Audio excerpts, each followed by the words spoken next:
Hi there! If you are tuning into this podcast, it means one of two things. Either you have no clue about managing your finances or you want to take them to the next level.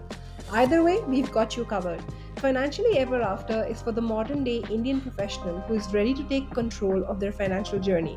So let's start building your financial future one episode at a time. Welcome to Financially Ever After. Okay, so hi everyone, and welcome to another episode of our Financially Ever After podcast. I'm super excited to talk about today's topic for various reasons. One, because I'm also a parent, but because we're starting a new season, I thought I'll just introduce myself once again for those of you who may be joining us for the first time. So, my name is Medha. I'm the founder of Wealthup. At Wealthup, we aim to help professionals make smarter financial decisions, and we do a lot of events and financial literacy content online. But we also have our services where you can talk to us one-on-one about how you want to do financial planning or reach your financial goals faster. So that's what I do, but I'm just the moderator for today. We have some wonderful guests who are going to be talking about the topic at hand. So let me introduce them. Natasha is a marketing and communications professional with over 10 years of work experience across industries such as manufacturing, education, and consulting. She's an avid reader and also writes a blog on all things media and marketing. She has a young daughter and a 5-year-old golden retriever. Natasha started getting interested into the world of finance due to a gap she identified while pursuing and working towards her MBA. She wanted to have a thorough understanding of finance, especially after her daughter was born, with the aim of making her daughter more financially literate and also saving for her future. Natasha is a very active member of our WhatsApp community, and we're so happy to have her here as a guest and as a very active and engaged community member. So, welcome, Natasha. Hi, and thank you for joining us. Hi, Medha. Hi, Ankit. Hi, Shreya. Happy to be here. Awesome. Our next guest is Shreya. She's a counseling psychologist with a keen interest in supporting emotional and behavioral well-being of children, adolescents, and young adults. She has a Master's of Science degree in Child and Adolescent Mental Health from University College London and a Master's degree in Clinical Psychology. Her aim is to bring a compassionate and trauma-informed approach to her practice. She has 8 years of experience now, and her intention is to help young minds thrive through individual counseling and parent guidance. So she's going to definitely share a lot of her insights around, how we can work with our children to ensure that they are, being more financially literate and having better financial habits from a very young and early age. So, hi Shreya, we're super lucky to have you. Thank you for joining us. Thank you so much. Hi, everyone. I'm really looking forward to this conversation today. Thanks for making me a part of it. Thanks, Shreya. And finally, my co-conspirator, Ankit. He's co-founder of Wealthup along with me. A little bit about Ankit's background for, again, those of you who are joining for the first time. Ankit has a degree from BITS Pilani as an engineer, but his true passion lies in finance. So after he graduated, he joined UBS Swiss Bank as an investment banker, first working with them in Hyderabad and then working with them in New York. Ankit's great achievement and why I feel so drawn to the work that he does is that he became financially free at the age of 29.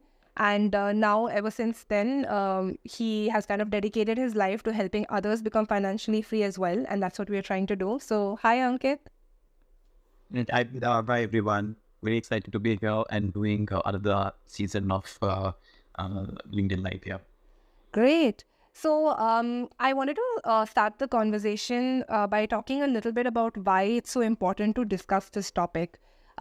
We will, have a pretty chill conversation between the four of us. If anyone from the audience wants to add something, or if you want to, raise your hand and join the conversation, feel free to do that. We'll be happy to bring you in. So, without further ado, let's get started. So, first question to you, Natasha. So, you are a parent, of a young daughter.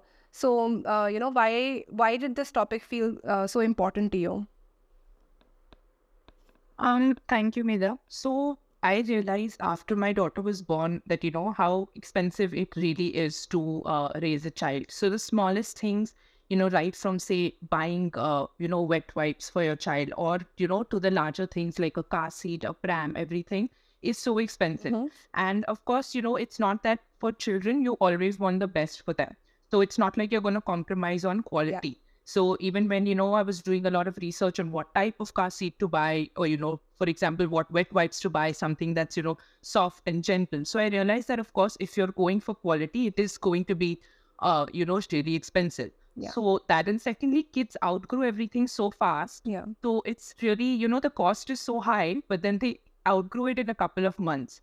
So that's when, I really realized that planning for my child's financial future was going to be really important, if we wanted to give her the best in life. Right.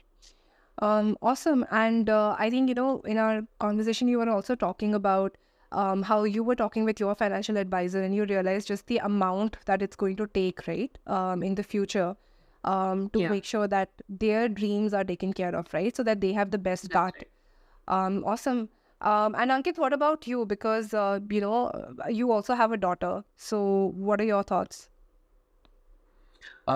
See, we, when our kids are young, we generally don't think about separate financial goals for them, right? We think of, just regular expenses, like as Natasha mentioned, like the regular wet wipes or prep. I mean, those are not super regular, but if you think about it from the perspective of kids, there is always something of that sort, one-off items that keeps happening, every other month.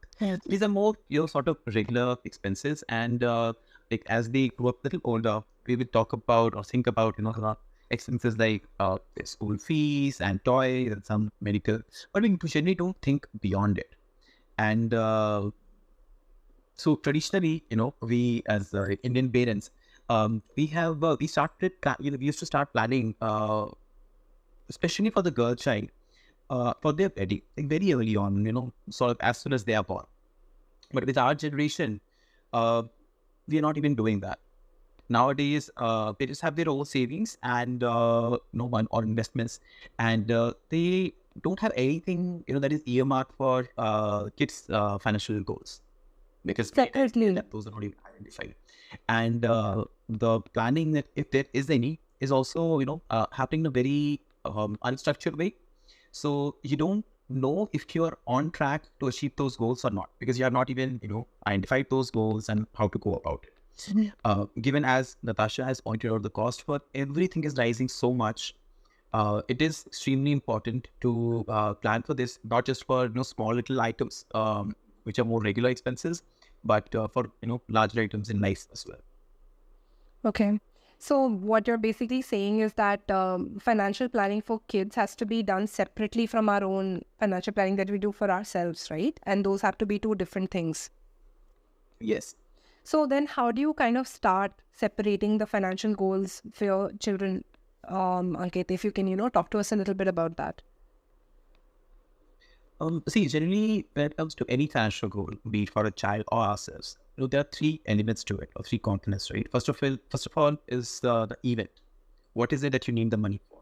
Then there's a time horizon and a monetary value associated with it.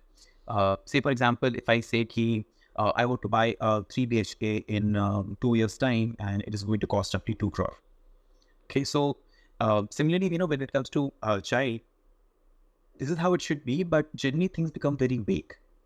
And we don't know exactly when the funds will be needed, because they're also very young. So, we don't foresee it happening soon. Yeah.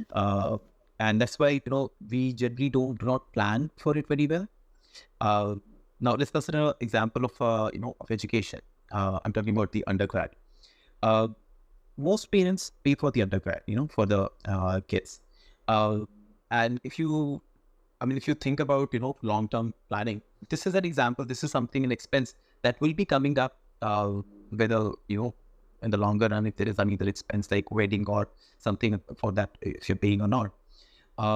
So putting it in the framework of, financial goal, this becomes the event, the higher education of your child. Most children go for higher education around, when they're 18. So that's your timeline. It is higher education. Timeline is 18 minus whatever the current age of your child is. Now let's talk about the monetary value. it will depend on the kind of education you want to give to your child. For example, if you consider, say, engineering, if you're thinking of, engineering from a good college in India, ballpark, it will cost you something like 40-50 lakhs, the entire education. And same thing, if you are thinking of getting this from abroad, probably in the ballpark of 1.5 crore today. So that also gives, some sort of number to you. Now, based on the age of your child, you can see if there are, say, 7 years left for your child to be 18, you can just double these numbers, just not adjusting it for inflation. I mean, very crudely, but adjusting it for inflation. And say if your child has, say, 14 odd years remaining to be 18, you can just quadruple these numbers. Whatever these numbers are, just multiplied by 4. Wow. And this is how you have some understanding of how you can identify that financial goal, and that's the first step.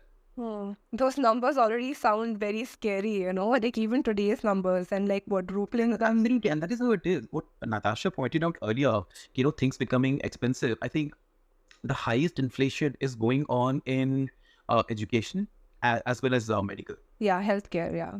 So, Natasha, is this how you have kind of thought about financial goals for your daughter?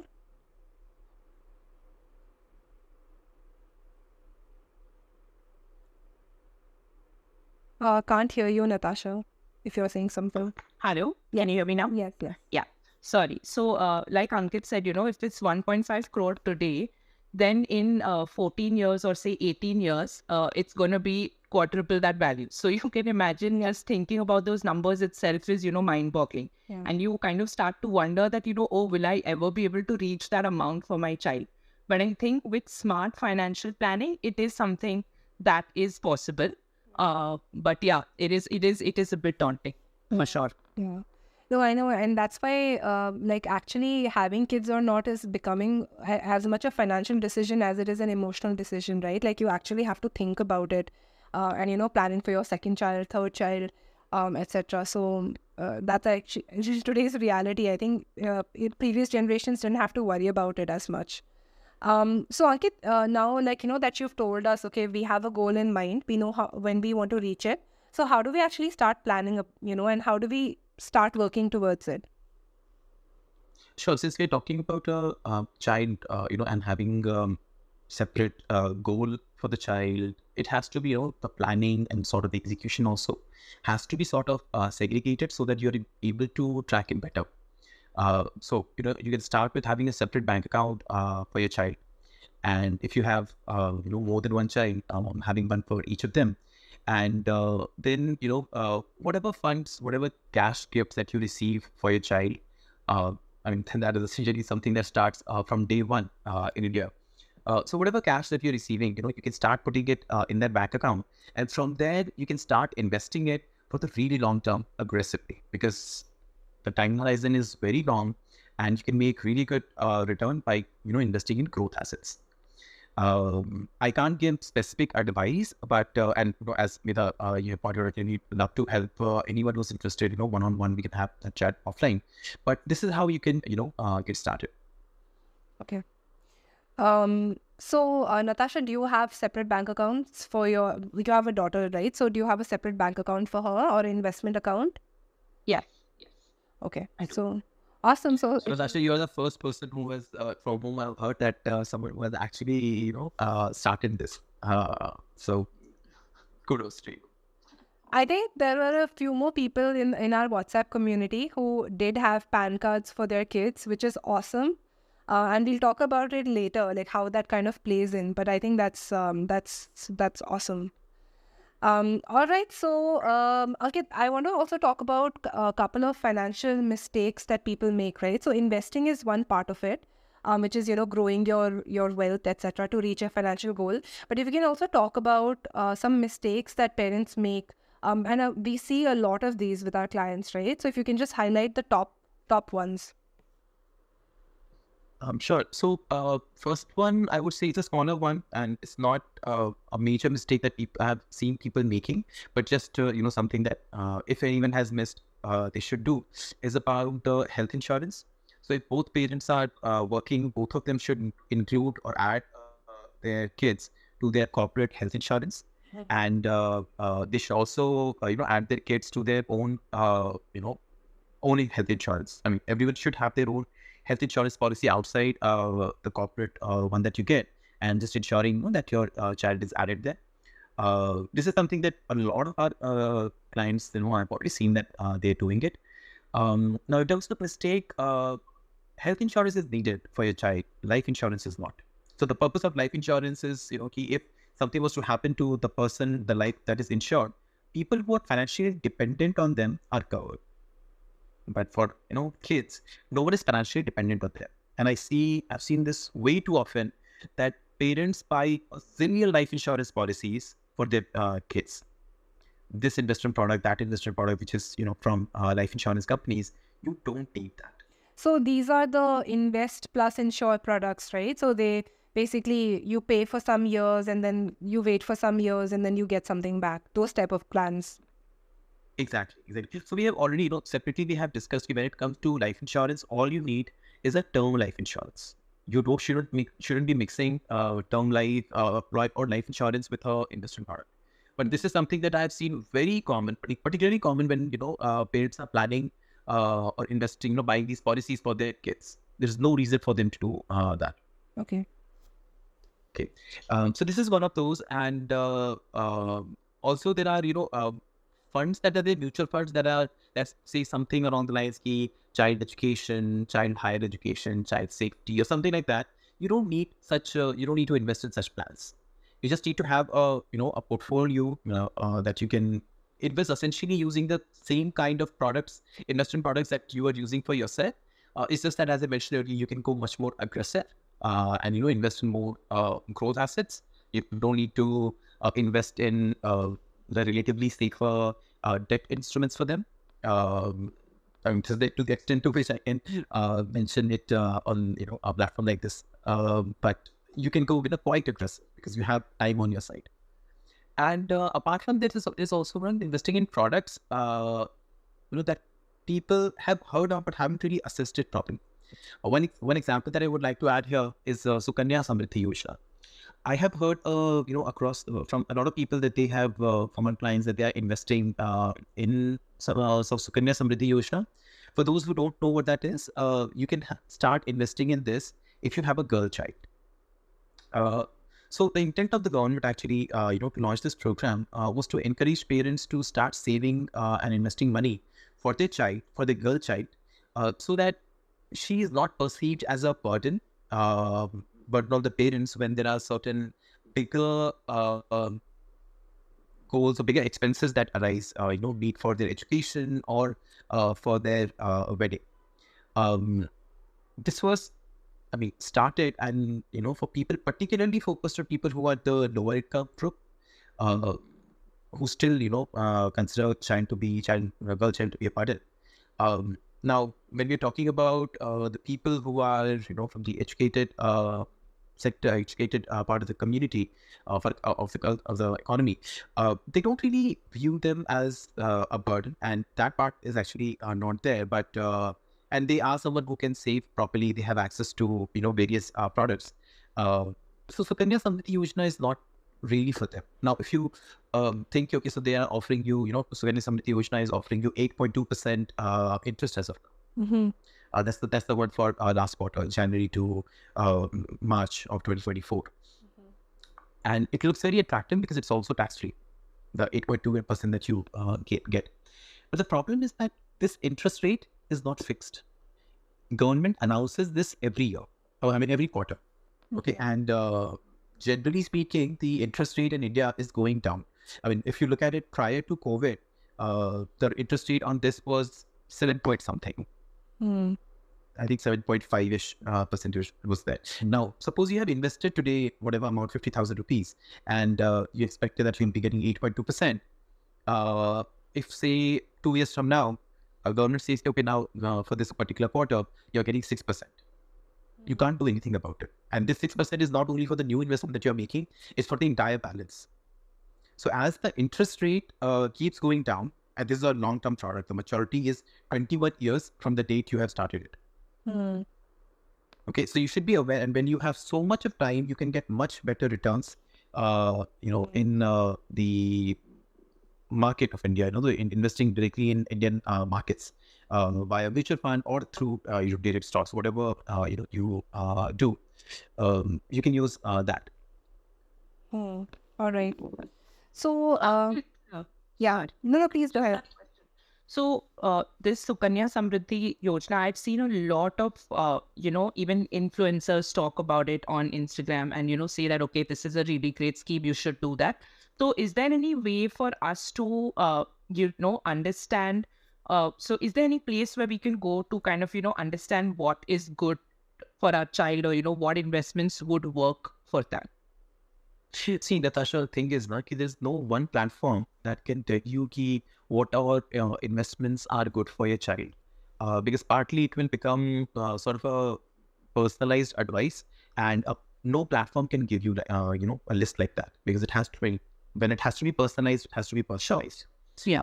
Another thing with most financial products is that any product is generally good for someone. So they can't be a list that, as I mentioned, Sukanya Samriddhi Yojna is not bad for everyone, but it's not particularly good for you or your child, because you're an educated person, you are, technically advanced, and you can open a investment account for your child from your phone. You're very comfortable with that. You have access to a smartphone, laptop, and whatnot. You can also, invest a relatively higher amount of money. Another thing is with Sukanya Samriddhi Yojna, you also get a benefit under ATC, whatever you're contributing. Mm-hmm. Okay. Now, for you is, most of our the clientele that we're talking about, generally speaking, their ATC is, will be sort of getting filled by their PF and the life insurance that they would have taken. And even if it is not, they have better ways, to invest in, which can give you the benefit of ENSS. Sure. Understood. Right. So getting a list like that is very difficult, because it again can't be one size fits all. Right. And when it comes to influencers, I think they are, increasing the awareness, but given again, when they're talking about this, it's difficult for them also to say, okay, this is good for everyone, not good for everyone. It's also become, difficult how they place it, how they position it.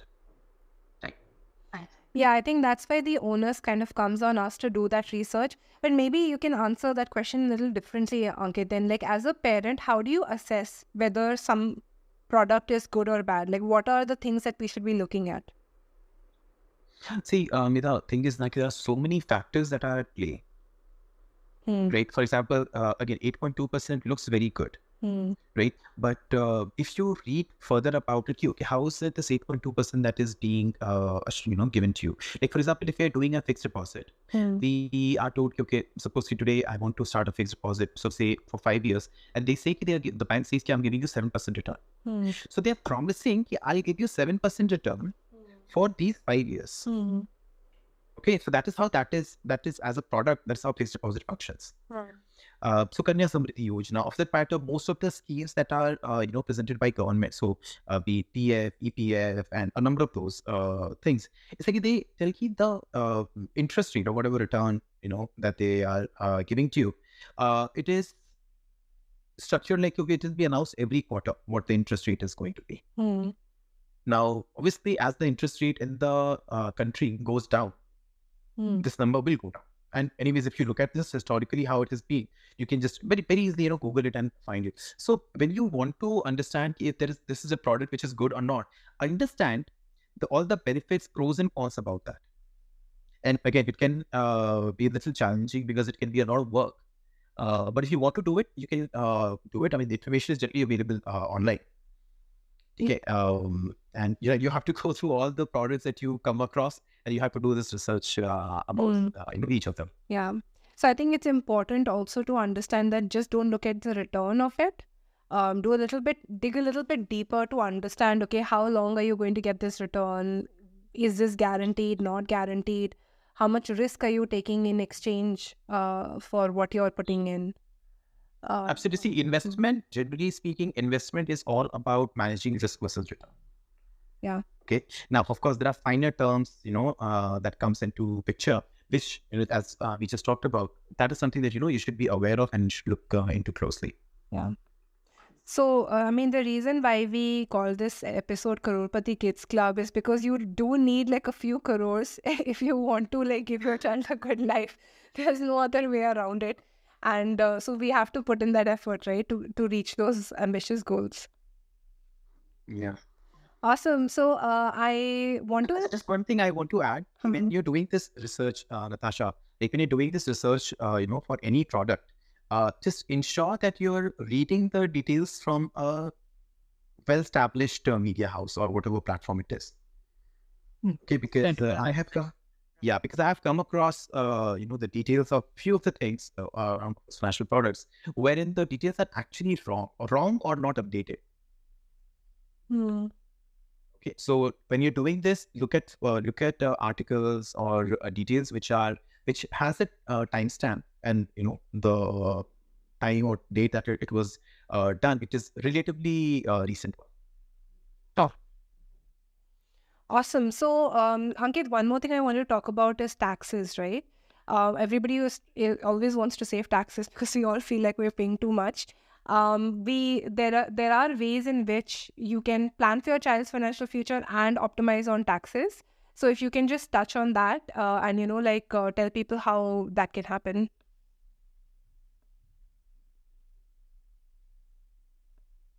You're on mute in case you're saying something. Oh, I'm sorry. Yeah. So as I was mentioning earlier, you should open a separate bank account and investment account for your child. Yeah. So the way it works is for a child, till the time he or she is minor, till he or she turns 18, their PAN will be linked to a guardian. Guardian can be one of the parents or anyone else who is actually legal guardian. It is linked to one of the guardian, and whatever profit that they are generating from any capital gain, any investment, that gets added to the PAN of the guardian. So they will have to pay taxes on it. Now, so when you're investing in your child's under your child's PAN, don't book any profit as of now till the time he or she turns 18. But when your child becomes 18, the PAN gets delinked. What that means is after that, any profit that is coming to your child, it doesn't get counted towards your income. This their income. Now, mostly, as we were saying, mostly around 18 is when your child is going to just start, getting into your the undergrad. When you start booking profit, whatever amount of income, capital gain that is coming, it will be considered as income for your child, and your child back at that age doesn't really have any income. So all these incomes will start from zero for his taxes, because so zero means 0% tax slab as well, and in that case you can save a lot of money in taxes. And this is something you can do it for every year, like when every financial year for a child when he or she has turned 18.